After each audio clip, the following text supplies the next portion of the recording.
Praise the lord. యేసునామమే జయము. మన రక్షకుడు మన విమోచకుడైన యేసుక్రీస్తు పరిశుద్ధమైన నామంలో అందరికీ వందనాలు. చిన్న ప్రార్థన ద్వారా రాత్రికాల వాక్య భాగం ధ్యానించుకుందాము. పరిశుద్ధుడ మహాగణుడైన దేవ యేసయ్య సర్వాధికారి ఆయన మీకే వేలది వందనములు కృతజ్ఞతాస్తుతి స్తోత్రం చెల్లించుకుంటున్నాను దేవ రాత్రికాల సమయంలో ప్రభు వాక్య భాగం ధ్యానిస్తుండగా వాక్య భాగం అర్థమవుతూ సహాయం చేసి మీ కృపల బలపరిచి మీకు మాదిరి మమ్మల్ని నడిపించమని చిన్న ప్రార్థన యేసునామం అడిగి వేడుకుంటున్నాను తండ్రి. ఆమేన్ ఆమేన్. కీర్తనల గ్రంథం 119వ అధ్యాయము 174వ వచనము. యెహోవా నీ రక్షణ కొరకు నేను మిగుల ఆశపడుచున్నాను, నీ ధర్మశాస్త్రం నాకు సంతోషకరము. ఆమేన్. దేవుడి వాక్య భాగం దీవించును గాక. ప్రభునందు ప్రియులారా, ఇక్కడ వాక్య భాగాలు గమనించినట్లయితే యెహోవా నీ రక్షణ కొరకు నేను మిగులు ఆశపడుచున్నాను, నీ ధర్మశాస్త్రం నాకు సంతోషకరము.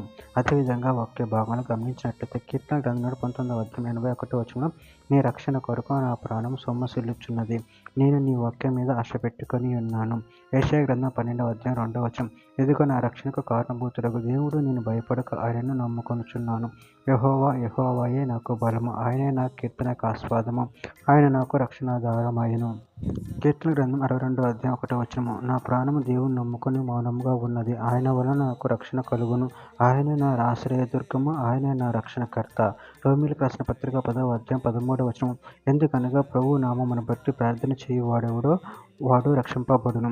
ఇర్మీయా గ్రంథం 15వ అధ్యాయం 16వ వచనం, నీ మాటలు నాకు దొరకగా నేను వాటిని భుజించితిని, సైన్యములకు అధిపతియగు యెహోవా దేవా నీ పేరు నాకు పెట్టబడిన గనుక నీ మాటలు నాకు సంతోషము, నా హృదయమునకు ఆనందమును కలుగజేయుచున్నవి. కొరింథీయులకు రాసిన 2వ పత్రిక 1వ అధ్యాయం 4వ వచనం, దేవుడు మమ్మల్ని ఏ ఆదరణతో ఆదరించుచున్నాడో ఆ ఆదరణతో ఎట్టి శ్రమలలో ఉన్న వారినైనా ఆదరించుటకు శక్తి గలవారమగునట్లు ఆయన మా శ్రమ అంతటిలో మమ్మను ఆదరించుచున్నాడు. విలాప వాక్యంలో 3వ అధ్యాయం 26వ వచనం, నరులు ఆశ కలిగి యెహోవా అనుగ్రహించు రక్షణ కొరకు ఓపికతో కనిపెట్టుట మంచిది. తీతుకు రాసిన పత్రిక 2వ అధ్యాయం 13వ వచనం, అనగా మహాదేవుడును మన రక్షకుడునైన యేసుక్రీస్తు మహిమ యొక్క ప్రత్యక్షత కొరకు ఎదురు చూచుచు ఈ లోకంలో స్వస్థ బుద్ధితోను నీతితోను భక్తితోను బ్రతకచుండవలనని మనకు బోధించుచున్నది. చివరిగా ఒక మాట, మత్తయి సువార్త 11వ అధ్యాయం 28వ వచనం, ప్రయాసపడి భారం మోసుకొనుచున్న సమస్త జనులారా నా యొద్దకు రండి, నేను మీకు విశ్రాంతి కలుగజేయుదును. ఆమె. దేవుడి వాక్య భాగం దీవించుగాక. చిన్న ప్రార్థన చేసుకుందాము.